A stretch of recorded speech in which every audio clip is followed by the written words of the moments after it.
বিলুপ্তির মুখে সিরাজগঞ্জের ঐতিহ্যবাহী কাঠের তাঁত শিল্প সেই জায়গা দখল করে নিচ্ছে যন্ত্রচালিত তাঁত। এই প্রতিযোগিতায় টিকতে না পেরে পেশা ছাড়তে বাধ্য হচ্ছেন অনেক তাঁতি। এরই মধ্যে বন্ধ হয়ে গেছে প্রায় 50,000 কাঠের তাঁত। এই শিল্পকে টিকিয়ে রাখতে স্বল্প সুদে ঋণ সহ বিভিন্ন সুবিধা দেওয়ার কথা জানায় তাঁত বোর্ড। তাঁত শিল্পের জন্য বিখ্যাত সিরাজগঞ্জ সদর, বেলকুচি, শাহজাদপুর, উল্লাপাড়া। বংশ পরম্পরায় কাপড় তৈরি করেই জীবিকা চলে এখানকার তাঁতিদের। তবে দিনে দিনে পাল্টে যাচ্ছে সে চিত্র। একসময় এসব এলাকার বেশিরভাগ বাড়িতেই ছিল হস্তচালিত কাঠের তাঁত। সেখানে এখন জায়গা দখল করে নিয়েছে বিদ্যুৎ চালিত পাওয়ার লুম।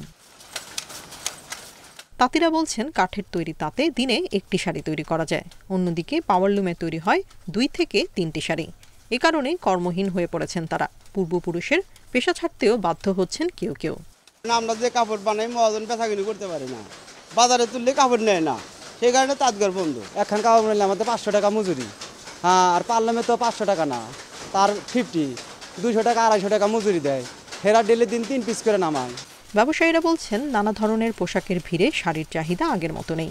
ব্যবসা টিকিয়ে রাখতে তাই কাঠের তাঁত ব্যবহার সম্ভব হচ্ছে না। তাঁতের ব্যবসা আগের মতো হচ্ছে না।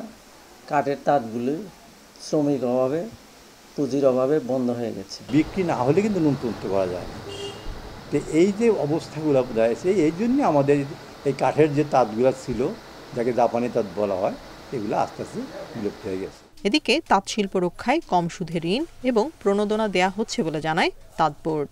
ক্ষুদ্র তাঁতি যারা আছে তাদের আর্থসামাজিক উন্নয়নের জন্য আমরা লোন প্রদান, বিনা সুদে লোন প্রদান করে থাকি, এবং তারা যেন এই টাকাটা বা সুন্দরভাবে তাদের বিজনেসে, তাদের যে ব্যবসা আছে সে জায়গায় মূলধন হিসেবে ব্যবহার করতে পারে, সেই ধরনের ইনস্ট্রাকশনও দিয়ে থাকি। জেলায় বর্তমানে 12,000 তাঁতির মোট তাঁত রয়েছে 1 লাখ। Independent news.